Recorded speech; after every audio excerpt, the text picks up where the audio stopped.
Hey, remember the good old days when we used to just build a nuclear reactor and hoist it into the sky and just blast the area with radiation? No? Well, we did. And not just in Nevada and New Mexico either. Here in Georgia, they did that as well. A secret nuclear lab operated here outside of Dawsonville, Georgia. It had a very specific purpose, and that was to find a way to power fighter and bomber aircraft using a nuclear reactor or nuclear energy. This would give the US an immense leg up in the Cold War. Theoretically, a nuclear-powered aircraft could operate almost indefinitely, if the scientists here could find a way to make it work. If American scientists were working on this, one must assume the Soviet Union was as well. And the race was on to field an operable nuclear-powered aircraft. The advent of the nuclear age with the atomic bomb was quickly followed by an attempt at making pretty much everything nuclear. By the 1950s, prototypes for cars, tanks, missiles, planes, submarines, ships, rockets, and a myriad of other things had been at least considered for construction. Some would even come to fruition, specifically in the maritime environment. Nuclear-powered submarines, ships, and aircraft carriers would eventually become the norm. But these vehicles had a significant advantage.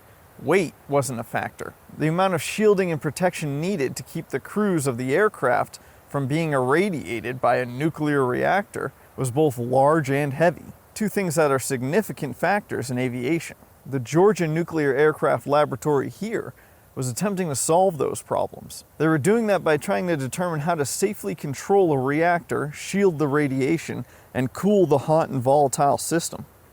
Success here in rural Georgia would put the US in a position of near insurmountable power projection. 10,000 acres of land here was purchased by the US government in 1956, establishing Air Force Plant Number 67 in conjunction with the Atomic Energy Commission as well as the Lockheed Aircraft Corporation.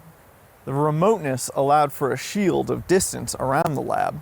The site was split into three separate areas. The REF, or Reactor Equipment Facility, was in the center of the 10,000 acres. Here, a reactor was raised out of a pit and used to test the effects radiation had on various components that would be used in aircraft. Most of these components would be in a rail car that would transport the materials from the irradiated site to the building known as the hot cell. The hot cell behind me is one of the most prominent structures still remaining on the site. It had 48-inch steel and concrete walls and was co-located with the NSF, or Nuclear Support Facility, which houses all of the offices, warehouses, as well as the research equipment. In the northwest portion of the site was the SDF, or Shielding Demonstration Facility, which stored a reactor in a concrete pool filled with water. The reactor would be hoisted hundreds of feet in the air in order to test the impacts it would have on vegetation and wildlife. Sometimes this would go on for weeks at a time, killing everything in the area surrounding it and only being shut down for maintenance or crew changes, or in the rare cases when an unexpected aircraft flew overhead. It's not really a surprise that local legends started to pop up concerning three-eyed deer and other mutant animals who roam the woods here. For around 13 years, tests would go on here, only to come to the conclusion that powering an aircraft with a nuclear reactor was going to be nearly impossible. Radio components, when exposed to radiation, would immediately fail. Prolonged exposure would turn hydraulic fluids into a taffy-like substance, and rubber would either harden and become brittle or just melt. Protecting humans would require excessive shielding, and that's just what's happening on the plane. The facility also tested the impact that flying a nuclear reactor around the United States airspace may have, since you can't just turn it on and off, especially if it's powering the aircraft. What they found was the potential hazards would be devastating, and that's with everything going well, never mind an accident. The furthest the US ever got with the concept was testing shielding of a live reactor in a plane. They used a converted B-36 Convair known as the NB-36H, and that carried a 35,000-pound reactor, though the plane was powered conventionally. And for the Soviets, they didn't get very far either.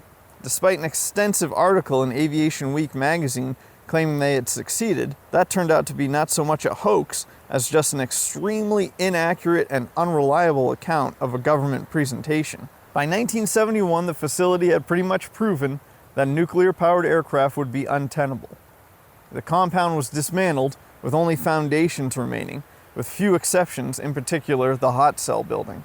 The hot cell has been sealed and fenced, though that doesn't prevent explorers from attempting to access the underground structure.